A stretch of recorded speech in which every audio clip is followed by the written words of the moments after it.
Good morning. आज हम अजंता की चित्रकला के बारे में चर्चा करेंगे। अजंता की कला एशिया और एशिया की कला के इतिहास में उतना ही महत्वपूर्ण स्थान रखती है जितना कि यूरोप और यूरोप की कला के इतिहास में वियना और फ्लोरेंस की कला का है। अजंता के बारे में ये मत लॉरेंस बिनियन ने व्यक्त किया है। अजंता भारतवर्ष का कला तीर्थ है। स्थापत्य तक्षण तथा चित्रकला का जैसा भव्य सम्मिश्रण इस एकांत स्थान में दिखलाई पड़ता है वैसा अन्यत्र कहीं नहीं। कहते हैं ब्रह्मा जब सृष्टि रचना करने बैठते थे तब उनके लिए कोई भी वस्तु असाध्य न रह जाती थी। ऐसा मालूम होता है कि ठीक वैसी ही शक्ति लेकर अजंता के कलावीरों ने शिल्प और चित्रों का निर्माण किया। अजंता के नामकरण के विषय में अनेक मत प्रचलित हैं। कहते हैं कि अजंता से 2 मील दूर अजिष्ठा गांव के अंग्रेजी नाम के कारण इन गुफाओं को अजंता कहा जाता है। ये मैत्रेय बुद्ध अर्थात भविष्य में अवतरित होने वाले बुद्ध को आजित कहा जाता है, अतः बुद्ध धर्म से संबंधित गुफाओं का अजंता नाम उचित ही जान पड़ता है। अजंता की गुफाएं महाराष्ट्र में औरंगाबाद से 81 मील दूर जलगांव के निकट बाघोरा नदी तट पर सतपुड़ा पर्वत श्रृंखला में विद्यमान हैं। जलगांव से अजंता वाले मार्ग पर पहरू तथा फरदापुर नामक गांव स्थित हैं। गुफाओं तक पहुंचने के लिए लगभग 100 सीढ़ियां चढ़नी पड़ती हैं। इनके उपरांत समस्त गुफाओं को मिलाते हुए एक मार्ग बना दिया गया है। फरदापुर से 4 मील की दूरी पर पहाड़ियों में बाघोरा नदी बहती है। नदी पार करने के उपरांत सामने पर्वतमाला का एक विशाल खंड गगनचुंबी प्रासाद के समान खड़ा दिखाई देता है। इसके बीचों बीच दालानों की एक चंद्राकार पंक्ति दिखाई देती है। यही अजंता की गुफाएं हैं। समस्त गुफाएं पहाड़ों के बीच काटी गई हैं। उनके चारों ओर पर्वत और चट्टानें हैं। पर्वत की चट्टान से ही धीरे धीरे खंबे, मूर्तियां, स्तूप आदि खोदकर निकाले गए हैं।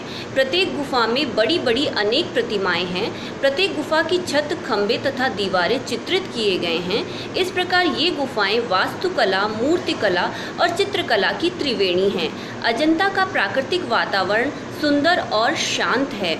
28 नंबर की गुफा से आगे सप्तकुंड नामक जलप्रपात है। अजंता में कुल 30 गुफाएं हैं। यहाँ 2 प्रकार की गुफाएं हैं, चैत्य जो कि पूजा स्थल हैं और विहार जिनका निर्माण बौद्ध भिक्षुओं के आवास और अध्ययन के लिए किया गया था। 9, 10, 19, 26 और 30 नंबर की गुफाएं चैत्य हैं। ये 5 चैत्य गुफाएं हैं और इनके अलावा सभी विहार गुफाएं हैं। 19 नंबर की गुफा सबसे बड़ा चैत्य है और 16 नंबर की गुफा सबसे बड़ा विहार है। अजंता का उल्लेख किसी भी प्राचीन धार्मिक अथवा ऐतिहासिक ग्रंथ में नहीं मिलता। यद्यपि मुगल सेनाएं जंता दर्रे में होकर दक्षिण की ओर जाती थी। हजारों वर्ष तक निर्जन पहाड़ियों में अज्ञात रहने के उपरांत 1819 ईस्वी में इसका पता सर्वप्रथम मद्रास आर्मी के कुछ सैनिकों को लगा। इसके उपरांत 1824 ईस्वी में लेफ्टिनेंट ई अलेक्जेंडर ने इन गुफाओं की यात्रा की और उन्होंने लंदन की रॉयल एशियाटिक सोसाइटी को विस्तृत परिचय भेजा। 1839 ईस्वी में जेम्स फर्ग्यूसन ने गुफाओं का विस्तृत निरीक्षण किया और 1843 में रॉयल एशियाटिक सोसाइटी के समक्ष गुफाओं से संबंधित लेख पढ़ा। इससे आकर्षित होकर ईस्ट इंडिया कंपनी के डायरेक्टरों ने भविष्य में अजंता का इतिहास सुरक्षित रखने की दृष्टि से कप्तान रॉबर्ट गिल को गुफाओं की अनुकृति करने को 1844 ईस्वी में भेजा। 12 वर्ष के कठिन परिश्रम से चित्रों की अनुकृति उन्होंने तैयार की जो लंदन में प्रदर्शित हुई। 1866 ईस्वी में इस भवन में आग लगने के कारण चित्रों का अधिकांश भाग नष्ट हो गया। 10 वर्ष पश्चात ब्रिटिश सरकार ने बम्बई स्कूल ऑफ आर्ट के प्रिंसिपल जॉन ग्रिफिथ्स को अजंता भेजा। उन्होंने 4 वर्ष में इन चित्रों की तेल रंगों में अनुकृतियां बनाई। इन्हें विक्टोरिया तथा अल्बर्ट म्यूजियम लंदन में रखा गया। 1885 के अग्नि में ये चित्र भी नष्ट हो गए। ग्रिफिथ्स पुनः अजंता लौटे, महत्वपूर्ण चित्रों की पुनः अनुकृतियां की। 1896 में 2 जिल्दों में उन्होंने ये चित्र प्रकाशित किए। 1909 से 11 के मध्य लेडी हैरिंगम, कुमारी लार्चा, कुमारी ल्यूक, नंदलाल बसु, असित कुमार हलदार, एस.एन. गुप्ता ने चित्रों की पुनः प्रतिकृतियां निर्मित की जिन्हें 1915 में लंदन से प्रकाशित करवाया गया। इन गुफाओं के निर्माण का समय 200 ईसा पूर्व से 700 ईस्वी तक माना जाता है। इन गुफाओं की गणना पूर्व से पश्चिम की ओर की गई है। 13वीं गुफा का निर्माण काल 200 ईसा पूर्व है, जो सबसे प्राचीन है। पहली गुफा फर्गुसन के अनुसार सबसे बाद में चित्रित हुई। सबसे प्राचीन चित्र 9वीं और 10वीं गुफा में मिलते हैं। गुफा संख्या 9 और 10 का निर्माण 200 ईसा पूर्व से 300 ईस्वी माना जाता है। गुफा संख्या 9 और 10 के खंभे 350 ईस्वी से 450 ईस्वी में बने। गुफा संख्या 16, 17 350 ईस्वी से 500 ईस्वी तक निर्मित हुई। गुफा संख्या 1 और 2 500 ईस्वी से 628 ईस्वी तक निर्मित हुए। वाकाटक, सातवाहन, शुंग, कुषाण, चालुक्य, गुप्त आदि राजवंशों के न्यूनाधिक सहयोग से ये गुफाएं निर्मित हुई। सर्वश्रेष्ठ कार्य वाकाटक काल में ही हुआ। अजंता के चित्रों का धरातल तैयार करने के लिए पहले प्लस्तर की परत में चूना, खड़िया, बारीक बजरी का गारा या मसाला बनाकर गुफा की खुरदरी दीवार पर लगा दिया जाता था। इस गारे को कई दिन तक अलसी के पानी में भिगोकर फूलने दिया जाता था। इसमें उड़द की दाल का पानी भी डाला जाता था। कभी कभी विशेष रूप से छत के गारे में धान की भूसी भी मिलाई जाती थी। प्लास्टर की पहली तह 0.25 इंच से लेकर 1 इंच तक मोटी होती थी। इसके ऊपर अंडे के छिलके की मोटाई के बराबर सफ़ेद प्लस्तर का लेप चढ़ा दिया जाता था। इस प्लस्तर का लेप स्तंभों, पत्थर पर उरेहे हुए आलेखनों तथा मूर्तियों आदि पर भी कर दिया जाता था। लेडी हैरिंगम के मतानुसार सफ़ेद प्लास्टर पर पूर्ण विवरण सहित लाल रेखांकन करने के पश्चात एक ही पतले हरे रंग या टेरावट रंग से कहीं कहीं लाल रंग झलकता छोड़कर बल या तान लगा दिए जाते थे और फिर स्थानीय रंग लगाए जाते थे। बाद में काले तथा भूरे रंगों से निश्चित सीमा रेखाएं बना दी जाती थी, परंतु बाद में आवश्यकता के अनुसार छाया का प्रयोग भी किया जाता था। भित्ति चित्रण में गिने चुने खनिज रंगों का ही प्रयोग किया जाता है ताकि वे चूने के क्षारात्मक प्रभाव से अपने अस्तित्व को खो न बैठें। अजंता तथा बाघ में जिन रंगों का स्वतंत्रता से प्रयोग किया गया है उनमें सफ़ेद, लाल, पीले और विभिन्न भूरे रंग हैं। इनके अतिरिक्त एक हरे, संग सब्जियां टेरावट और नीले लैपिस लाजुली रंगों का प्रयोग है। सफ़ेद रंग प्रायः अपारदर्शी है और चूने या खड़िया से बनाया गया है। लाल तथा भूरे रंग लोहे के खनिज रंग हैं।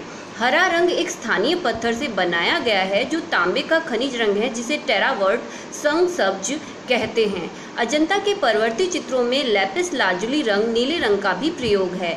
यह रंग एक बहुमूल्य खनिज पत्थर से बनाया जाता था और इस रंग को फारक्स तथा बदख्शा से आयात किया जाता था।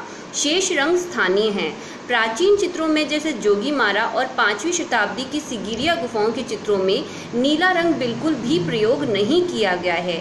6ठी शताब्दी से अजंता की दूसरी गुफा में लैपिस लाजुली रंग, नीले रंग का प्रयोग दिखाई पड़ता है। अजंता की गुफाओं की चित्रकारी में लाल तथा पीले रंग का अत्यधिक प्रयोग है। अनुमान है कि अजंता के चित्रकारों ने सखिया की भस्म से बने पीले रंग का प्रयोग भी किया है। अजंता के चित्रों के विषय को 3 भागों में बांटा गया है: अलंकारिक, रूपभेदिक और वर्णनात्मक। पशु पक्षी, वृक्ष, लताएं, पुष्प, बादल आदि अलंकरण के लिए उपयोगी उपकरण सिद्ध हुए। कलाकारों ने इनका उपयोग करके अलंकरणों को विविध रूप दिया। रूपभेदिक में बोधिसत्व, पद्मपाणि, मरणासन्न राजकुमारी, श्रृंगारिता राजकुमारी आदि का जीवंत, प्रभावशाली और भावाभिव्यंजना से युक्त चित्रण हुआ है। वर्णनात्मक के अंतर्गत जातक कथाओं अर्थात भगवान बुद्ध के पूर्व जन्म की कथाओं का कथानुरूप वर्णनात्मक चित्रण मिलता है। उदाहरणार्थ शिव जातक, साम जातक और छदंत जातक आदि। वर्तमान में अजंता में मात्र 6 गुफाओं में ही महत्वपूर्ण चित्र सुरक्षित रह गए हैं। इनका वर्णन इस प्रकार है। गुफा संख्या 1 के प्रमुख चित्र हैं: बुद्ध की धर्म चक्र प्रवर्तन मुद्रा, राजा पुलकेशिन द्वितीय की राजसभा में ईरान के राजा खुसरो परवेज के राजदूत भेंट अर्पण करते हुए, काशीराज नागराज मिलन की चंपई जातक कथा, बोधिसत्व पद्मपाणि, शंखपाल जातक, महाजनक जातक, शिवी जातक, मार विजय, वज्रपाणी बोधिसत्व, सांडों की लड़ाई, चक्रपाणी बोधिसत्व, कमल व हंस के अलंकरण, चींटियों के पहाड़ पर सांप की तपस्या। पद्मपाणी बोधिसत्व वाला चित्र बड़ा ही मर्मस्पर्शी और कलात्मक है। चित्र संयोजन में केंद्रीयता के नियम का पालन किया है। बोधिसत्व की विशाल आकृति के चारों ओर अनेक आकृतियां बनी हैं। यशोधरा, बंदर, वृक्ष आदि का अंकन बड़ा सुंदर बना है। प्रसिद्ध कला मर्मज्ञ राय कृष्ण दास जी ने इस चित्र के विषय में लिखा है, उनकी भावमग्न आंखें जैसे किसी ऊंचाई से देखने के कारण नीचे की ओर झुकी हैं, मानो सारे संसार की व्यथा को देख उसे दूर करने के लिए वे उत्सुक हैं। उनका आकार इतर आकृतियों से बड़ा है, जिससे उनकी विशिष्टता का ज्ञान होता है। सर्वोपरि है उनका किंचित भंग, जिसकी अटूट रेखाएं द्रष्टव्य हैं। इस गुफा का एक अन्य संसार प्रसिद्ध चित्र मार विजय का है। भगवान बुद्ध सांसारिक दुखों को दूर करने के लिए भूमि को साक्षी मानकर वज्रासन में लीन बैठे थे, लेकिन कामदेव अपने दल बल के प्रभाव से बुद्ध का मार्ग विचलित करना चाहता था। यथार्थ में इस चित्र में भगवान बुद्ध की मनोवैज्ञानिक छवि का दृश्य प्रस्तुत किया गया है। तथागत के चेहरे पर अभय व शांति के भाव को, डरावनी आकृतियों तथा सुंदरियों के चंचल आकर्षण को चित्रकारों ने बड़े ही सहज ढंग से अजंता की इस भित्ति पर उतारा है। चित्र संयोजन में केंद्रीयता के नियम का पालन किया गया है। इसी गुफा में महाजनक की कथा भी चित्रित है। मिथिला राजा महाजनक के अर्थजनक व पोलजनक नाम के 2 पुत्र थे। महाजनक की मृत्यु होने पर अर्थजनक राजा हो गया और पोलजनक को सहायक राजा का पद दे दिया गया। किसी ने अर्थजनक के कान भर दिए कि पोलजनक आपको मारकर राज्य हड़पना चाहता है। दोनों भाइयों में लड़ाई हुई, जिसमें अर्थजनक मारा गया और उसकी पत्नी राज्य छोड़कर नगर में आ गई। वहीं उसने एक पुत्र को जन्म दिया, जिसका नाम उसके दादा के नाम पर महाजनक रखा गया। महाजनक ने स्वर्ण भूमि की व्यापार यात्रा में भारी क्षति उठाई, लेकिन वह किसी प्रकार मिथिला वापस आ गया। पोलजनक के एक शिवाली नाम की पुत्री थी। पोलजनक ने यह निश्चय किया कि जो व्यक्ति मेरे प्रश्नों का समाधान कर देगा, वही मेरी पुत्री का स्वामी बनेगा। प्रश्न थे, वर्गाकार पलंग का सिरहाना कौन सा है? धनुष की प्रत्यंचा कहाँ है? 16 धनागार कहाँ है? महाजनक ने प्रश्नों का समाधान कर दिया और उनका शिवाली से विवाह हो गया। लेकिन महाजनक का मन इस संसार में नहीं रमा और उन्होंने वैराग्य ले लिया। महाजनक पूर्व जन्म के बोधिसत्व थे। इस कथा को अनेक टुकड़ों में बनाया गया है। संयोजन अनूठा है। तो फ्रेंड्स, आज हमने अजंता के नामकरण, स्थिति, खोज, कालक्रम, चित्रण विधि, रंग, विषय एवं गुफा संख्या 1 के प्रमुख चित्रों के बारे में चर्चा की। नेक्स्ट वीडियो में हम अजंता की अन्य गुफाओं के महत्वपूर्ण चित्रों पर विस्तार से चर्चा करेंगे। सो प्लीज़ इस YouTube चैनल को ज़रूर से सब्सक्राइब करें। Thank you.